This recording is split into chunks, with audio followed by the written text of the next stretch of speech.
मुरादाबाद भरतपुर की, जहां कुकुन नदी के तेज बहाव का कहर देखने को मिला है। पुलिया बह गई है, रास्ता बंद हो गया, 20 गांवों का संपर्क टूट गया है। भारी परेशानियों का सामना लोगों को करना पड़ रहा है। यानी बरसात अगस्त में आफत जारी है। भरतपुर से खबर आपको बता रहे हैं, जहां पर कुकुन नदी के तेज बहाव का कहर कुछ इस रूप में मिला कि 20 गांव को जोड़ने वाली एक पक्की पुलिया इस तेज बहाव में बह गई। भारी परेशानियों का सामना स्थानीय ग्रामीणों को अब करना पड़ रहा है। इस तरह से लगातार मानसूनी बारिश हो रही है। कहीं न कहीं जो नदी तालाब है वो लबालब है और कई रोड क्षतिग्रस्त हो गए हैं, पुलिया टूट गई है। और मैं ऐसी पुलिया पर मौजूद हूँ और मेरे जो सहयोगी हैं वो तस्वीर दिखा रहे हैं। देखिए ये जो पुलिया है बिल्कुल टूटी हुई है। कुकुन नदी है और कुकुन नदी पर ये पुलिया बनी हुई थी। देखिए ग्रामीण है, आइए ग्रामीणों से बात कर लेते हैं। इसको 2-3 महीने रह गए, बच्चा पढ़ने नहीं जाते हैं, भारी परेशानियां सामना करना पड़ रहा है। 15-20 गाँव का रास्ता है और पिछले साल से टूटा पड़ा है। एक बार मिट्टी डलवा दी फिर भी टूट गई। बारिश होती तभी टूट जाती, बारिश होती है बना नहीं पाते सही ढंग से। आवागमन पूरी तरह से बंद, पूरी आवाम पर 1 साल से बंद है। आप क्या कहेंगे सर? मैं ये कहना चाहता हूँ प्रशासन से कि जिस काम को कराएं तो बिल्कुल स्वच्छ कराएं, जिससे कि आने वाले समय में ना तो गवर्नमेंट का नुकसान हो और ना जनता का नुकसान हो। ये रास्ता है मेन रास्ता, कम से कम 20 गांवों का रास्ता है। अब आज पिछली साल इसमें मट्टी डलवाई, चाहे किसी कोटे से डलवाई, हमको तो चाहिए रास्ता, आम जनता के लिए चाहिए रास्ता ठीक।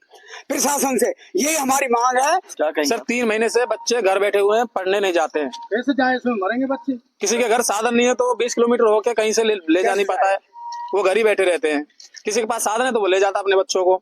मेन रास्ता है, कम से कम 15-20 गाँव का रास्ता है, कई गाँव को जोड़ता है, कई गाँव को जोड़ता है।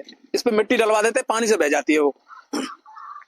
बिल्कुल देखिए ग्रामीण हैं और इनका कहना है कि कई बार ये प्रशासन से मांग कर चुके हैं कि पुलिया का जो निर्माण है वो दोबारा से हो, लेकिन कहीं न कहीं प्रशासन है या जनता प्रतिनिधि है या विधायक है मिट्टी डलवा देते हैं, लेकिन पानी का जैसे तेज बहाव आता है तो मिट्टी बह जाती है और ये कई गाँवों को जोड़ता है। आवागमन पूरी तरह से बाधित है।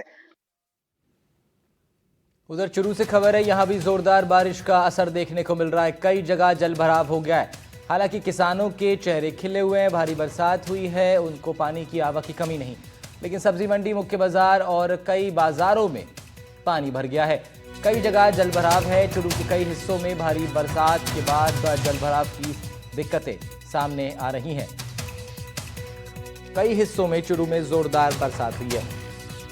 ये जिला राज्य में सबसे गर्म जिला भी माना जाता है। सबसे अधिकतम तापमान गर्मियों में चुरू में होता है और अब भारी बरसात से राहत जरूर मिल रही है चुरू के लोगों को। चुरू जिले में एक बार फिर से मानसून मेहरबान हुआ है। आज चुरू जिले के कई हिस्सों में झमाझम बारिश का दौर जारी है। विशेष रूप से जिले के सरदार शहर में मूसलाधार बारिश हुई है, जिसके बाद बाजारों में पानी भर गया। आप मेरे पीछे तस्वीरें देख पा रहे होंगे, शहर का मुख्य बाजार है जो कि मानो बारिश के बाद दरिया बन चुका है और दूर दूर तक आपको सिर्फ पानी ही पानी दिखाई देगा। ऐसे में कहीं ना कहीं व्यापारियों को भी नुकसान है वो हुआ है। एक प्रकार से बारिश होने के बाद यहाँ पर अघोषित कर्फ्यू लग गया। हमारे साथ कुछ व्यापारी, उनसे बात करेंगे। भैया जोरदार बारिश हुई, क्या कहेंगे? जोरदार बारिश तो हुई है, परंतु व्यापार एकदम ठप हो चुका है। बारिश के कारण चारों तरफ जलमग्न की स्थिति है। कोई ग्राहक वैसे ही नहीं आ रहे, अब तो और ही नहीं आएंगे। माल अटका पड़ा है ट्रांसपोर्ट में, वही दुकान पर नहीं पहुंच पा रहा है, ऑर्डर डिलीवर नहीं हो पा रहे हैं, जिससे बहुत नुकसान हो रहा है। अच्छा, हमारे साथ सब्जी मंडी व्यापार अध्यक्ष भी हैं। सर बारिश हुई है तेज, क्या कहेंगे?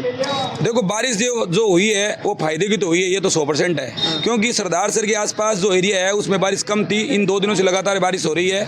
अब रही बात व्यापार की, तो व्यापार तो देखो अपना चलना ही है और आगे चलता ही रहेगा, लेकिन बारिश बहुत जरूरी थी, पर बारिश होने से व्यापार ठप हो गया है। तस्वीरें देख पा रहे होंगे कि पूरा बारिश के बाद है जो कि पानी से लबालब है वो हो चुका है। कैमरे साथ ही दिखा पा रहे होंगे कि जोरदार बारिश है वो यहाँ पर हुई है, जिसके बाद पूरी पूरी तरीके से शहर है जो जगमगन हो चुका है। ऐसे में जो वाहन चालक उनको भी भारी परेशानियों का सामना यहाँ पर करना पड़ रहा है। हालांकि जो किसान हैं वो कहीं ना कहीं इस बारिश का इंतज़ार कर रहे थे, क्योंकि बारिश के अभाव में उनकी विशेष रूप से जो खरीफ की फसल है, जो है बाजरा है, इनको नुकसान हो रहा था। तो अब बारिश होने के बाद जो मूंग मोट है उनको कहीं ना कहीं उन फसलों को एक बार फिर से जीवनदान है वो मिलेगा। हालांकि बाज़ारों में पानी ही पानी है वो हो चुका है, लेकिन इस बारिश के बाद लोगों को गर्मी से राहत मिली तो वहीं दूसरी ओर किसानों के चेहरे भी इस बारिश के बाद खिले हुए नज़र आ रहे हैं। तो ऐसे में ये मानसून की बारिश है वो हर किसी को राहत एक प्रकार से